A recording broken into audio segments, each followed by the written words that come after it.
You know what most high-achieving women think empowerment will feel like? Like they finally are in control, like walking into every room with calm confidence and command. Like I've finally arrived. But here's the truth no one tells you. Real empowerment, it feels weird. It feels disorienting. It feels like guilt. It feels like mile 18 of a marathon, your legs screaming, your brain wondering why you signed up. It feels like lying on a beach on vacation, and instead of relaxing, your head is buzzing. What should I be doing? Did I forget to do something? Am I wasting my time? It feels like saying no to the thing you've always said yes to, and lying awake at night thinking, who am I becoming? If your identity has been built on output, performance, and being the reliable one, this episode is going to feel personal. Because empowerment doesn't feel like a straight shot to confidence. It feels wrong before it feels right. And today, we're going to talk about why and how to keep going until the new you feels like home. Welcome to The Balanced Leader, hosted by Yan Dang, a leadership and life coach with over 20 years of corporate experience. Drawing from her journey as a former global finance leader and second-generation immigrant, Yan understands the unique challenges women face in male-dominated workplaces. Each episode offers insights on balancing masculine and feminine energies, mastering soft skills, and building emotional intelligence. Join us to transform frustration into empowerment and unlock your authentic leadership potential. All right, podcast listeners, welcome to episode number 48. We are talking about identity shifts and why empowerment feels so wrong before it feels right. I wanted to bring this episode to light because I recently wrote an email. If you're part of my newsletter, you would have gotten it.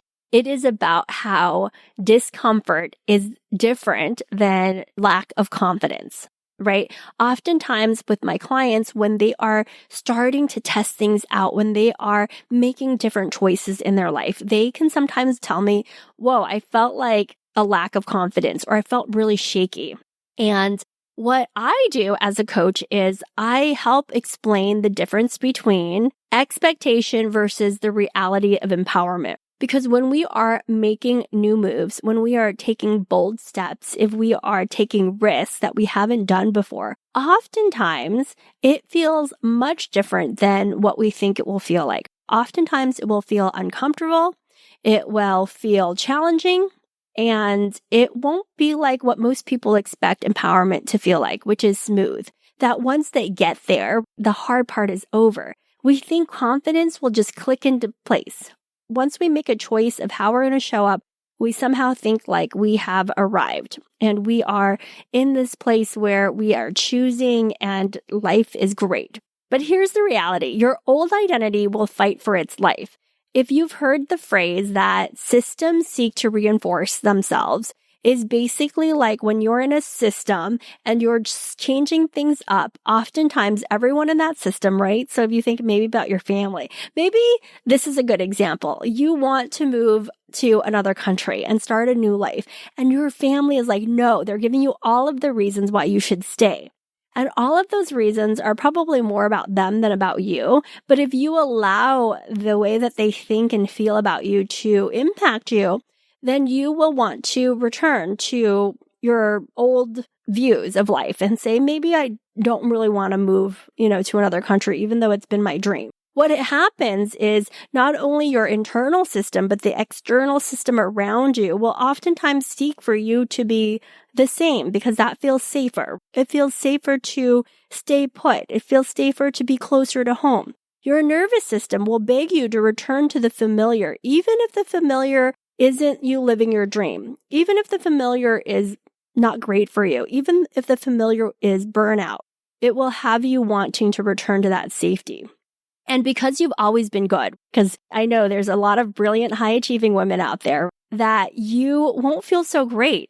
And when you're doing something new, you'll hate suddenly feeling clumsy, off balance, or even unsure. And you'll wonder, why am I second-guessing myself? What's going on here?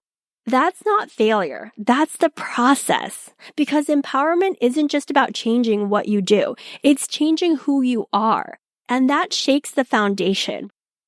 Sometimes I have my clients, they are like, wow, I can't believe I'm so successful. And they have the role that they always wanted, but they start noticing they're second guessing themselves. They're really questioning themselves because they're in these new spaces that are bigger.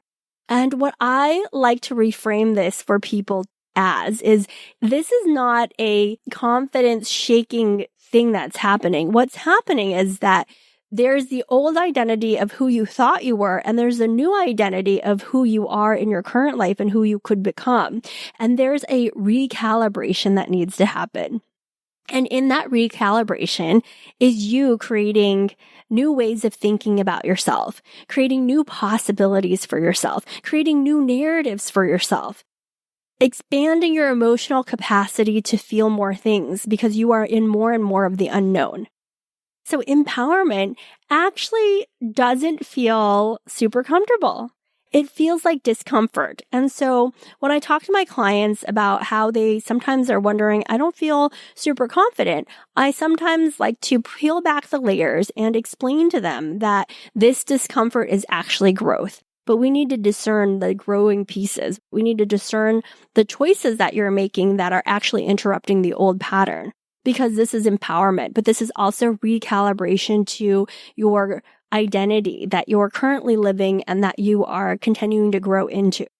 So let me use an analogy. I'm going to use a few different analogies to really bring this home because it's such an important point. I think people oftentimes, they go and they want to make a big change in their life. And then all of a sudden they are full of self-doubt and they think something's gone wrong. But actually they are on the path of empowerment.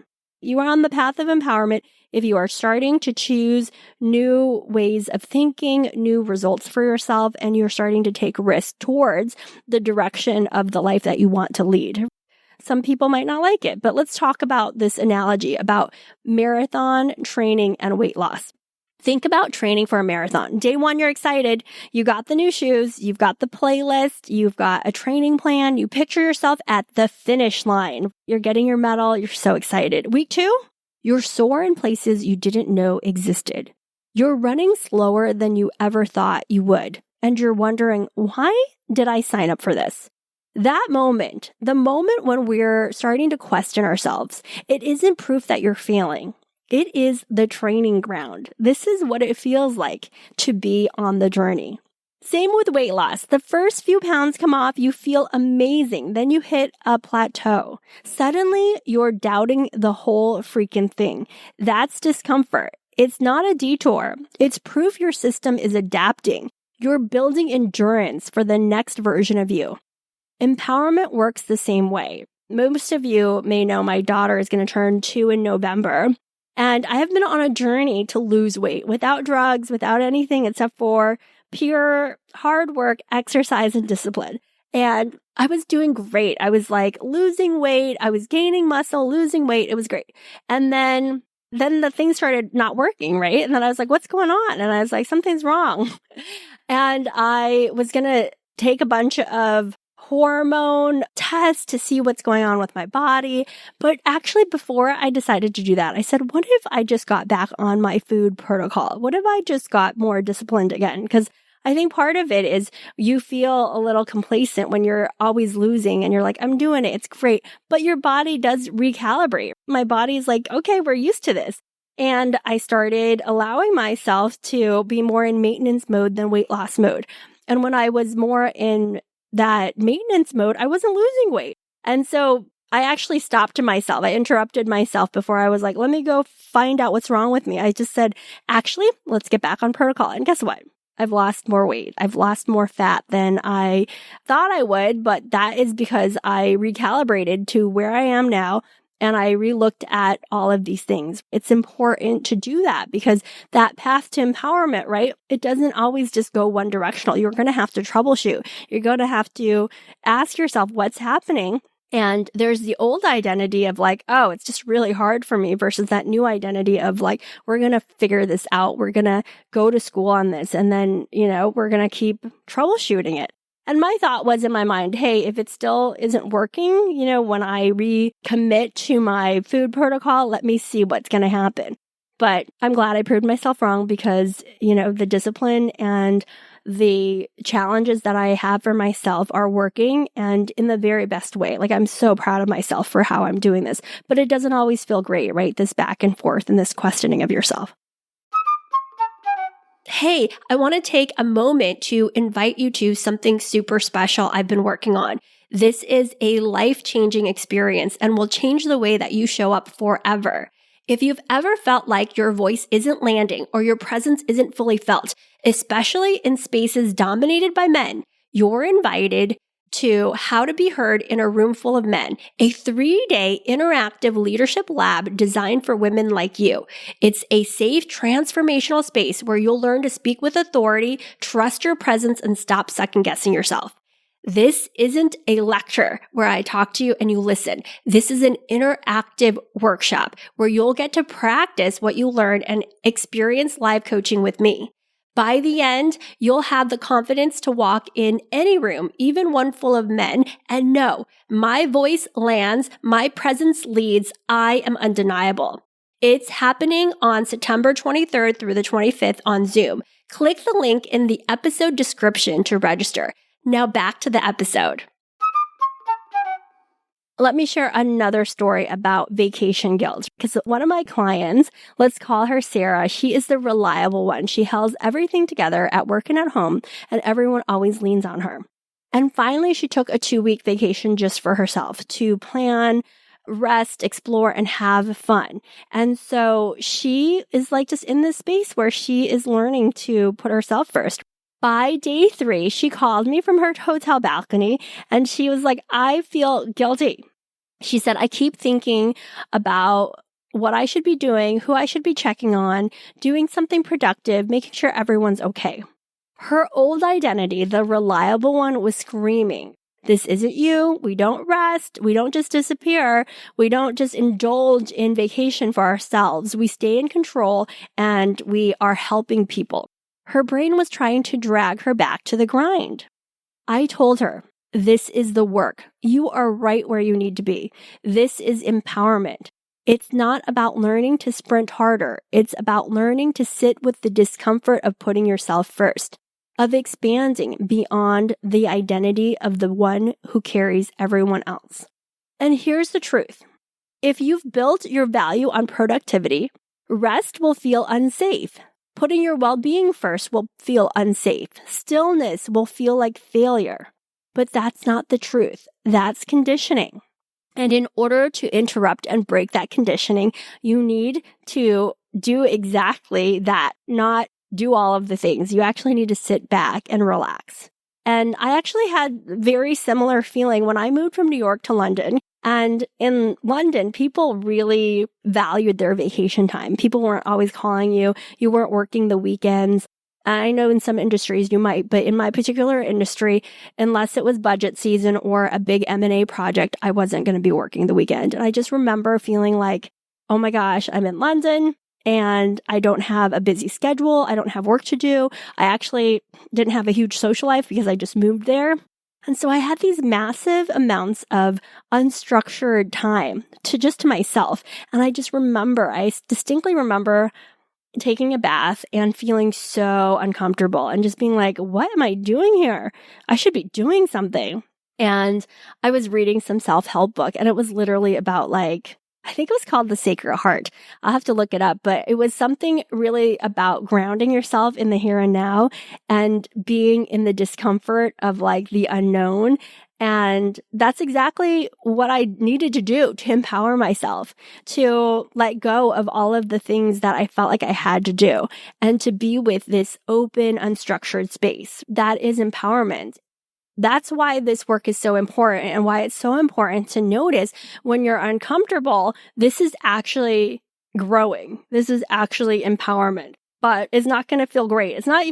May not even feel safe in your body, but you have to calm yourself down and remind yourself and get into that prefrontal cortex where you are imagining yourself living this life for the next 5 years. It takes time, right? We have years and years of programming of telling us what's safe and what's not safe. And we need to reorient ourselves. We need to recalibrate to our future self and take care of ourselves in this way and know that this is part of the journey. So let me share this last final story about myself and meeting my husband. Before I met my husband, I had lots of patterns. I chose relationships where I could be in control. So I often dated people that were, not as successful as I was. And I was like very self-sufficient. I never really needed anyone. And independence was so important to me. That was my safety. Then I met my husband, and suddenly I had to learn how to receive love without earning it. I remembered a time distinctly. He was so excited to pick me up and take me to work. I thought he was the biggest weirdo. And looking back, I was like, he was so sweet. But I remember him being like, he would just openly tell me, I'm so excited to see you today and to take you to work. And I was like, what is wrong with this person? And I had to let someone see me unpolished. I had to soften my walls. And it was deeply uncomfortable. And there were moments I wanted to retreat, to go back to safety, to go back to the old me, to go back to dating men that were really not emotionally mature and not emotionally available. But here's the thing about growth. Every upgrade in your identity will trigger the part of you, your loyal part to that old identity. And that loyal part shows up as guilt, doubt, or even fear. And I was lucky enough to be in a coaching group where I was getting coached on this because I was like, I finally met a man who is really self-sufficient and isn't intimidated by me and doesn't want anything from me except to show up and adore me and take care of me and to spend time with me. And my whole system was like, there's something wrong with this. And so if you don't understand that it's normal, you'll end up sabotaging the very growth you asked for. And luckily for me, I was in this group container where my coach literally was like, what is so wrong with being just adored for you being you and not needing to chase anything, not needing to prove yourself? And I was just like, oh my gosh, I feel out of control. It doesn't feel normal to me, right? So I want you to invite yourself into this idea that the road to empowerment is going to feel wrong before it feels right. So why does guilt feel so intense when you're stepping into empowerment? There are 3 things that actually cause this guilt to show up. Number 1 is familiarity bias. Your brain equates known with safe. The new you, she's unknown. Alarm bells are going off. It's like, oh, you don't date people like this, or you don't go on vacation this long. Who do you think you are, right? That's what that familiarity bias sounds like. Or it could sound like, oh, you don't push back on authority figures. What are you doing? The next thing is cultural conditioning, especially for women. We are oftentimes the giver, the fixer, the peacekeeper, the reliable one.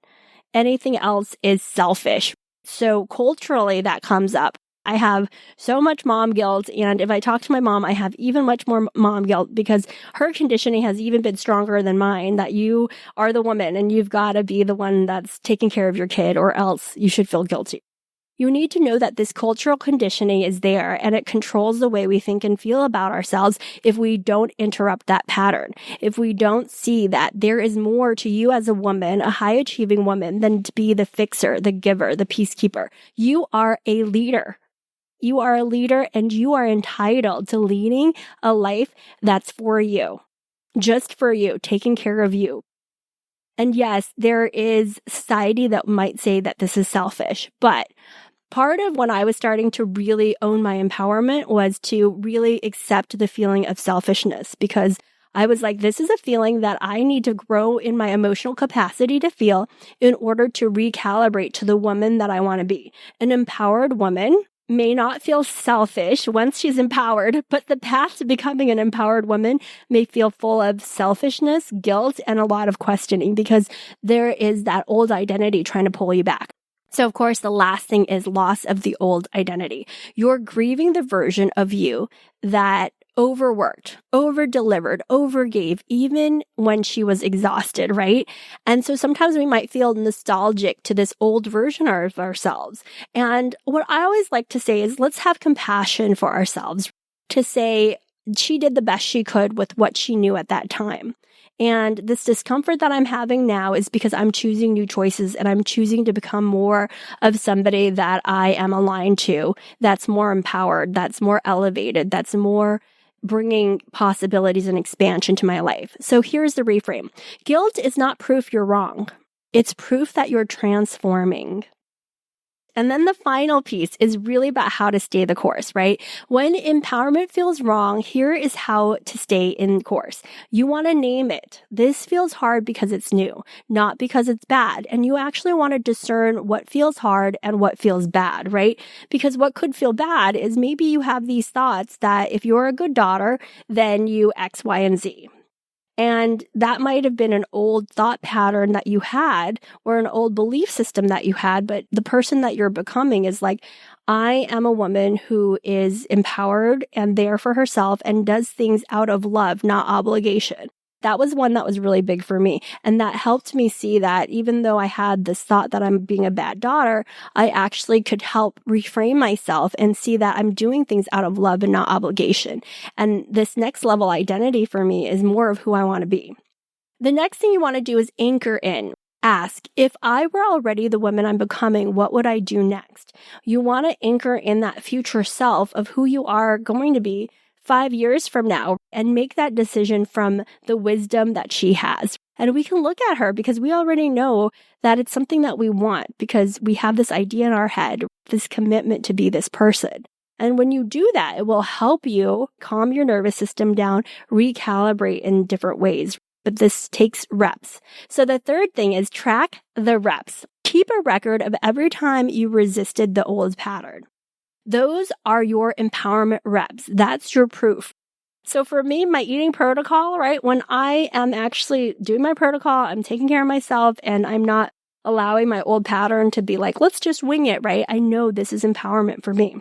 And when I was dating, the more and more I allowed myself to sit with the discomfort of allowing my husband to do things for me without any strings attached that I need to do anything for me, I realized like this is me allowing myself to break this pattern, right?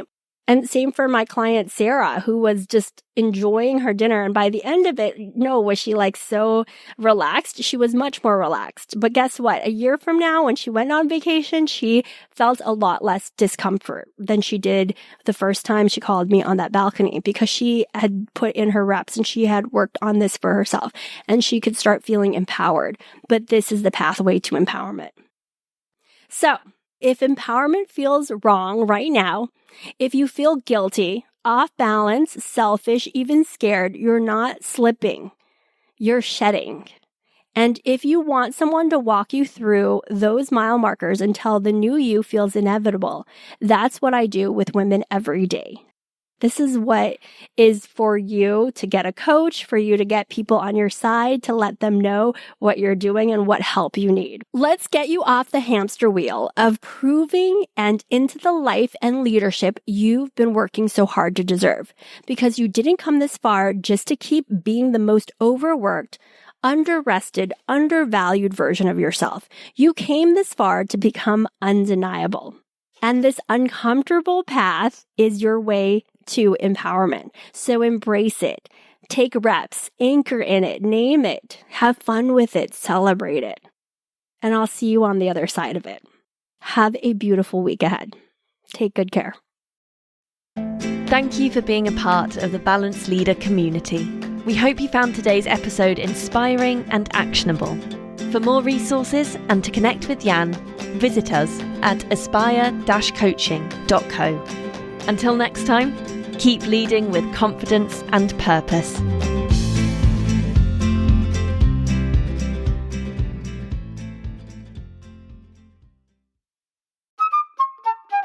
Before you go, I wanted to remind you that How to Be Heard in a Room Full of Men is happening September 23rd through the 25th.